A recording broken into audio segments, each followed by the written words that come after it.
Господине Костовски, би ви рекол, затоа што гледам дека коментирате на секој излегување. Колешки Марачени, значи, доколку навистина сакате транспарентност пред јавноста, зошто не кажете дека ВМРО не гласаше за 200 закони од потребата од скратено читање, а не да мафтате со тоа во рацете што го имате. 200 такви закони имате од 400 поднесени.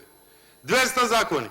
Доколку навистина сакавте да излезете пред македонската јавност и да кажете кој го поддржал и не, ќе го земевте извештајот од Комисијата за транспорт и врски, каде што јасно стои дека ВМРО ДПМН и ДОМ дадоа поддршка на овој закон и дискутираа по точката на дневен ред. Меѓутоа, вас очигледно тоа не ви е намерата. Кога зборувате за законот за зеленило, законот за зеленило го донесе ВМРО ДПМН. Ама и во тој период, а и сега, бидејќи цело време сте на власт, бунтувате, ама бунтувате таму од место. Не преземате некои конкретни чекори.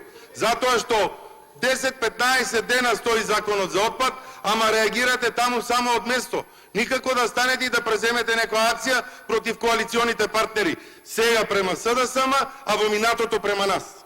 Ви благодарам.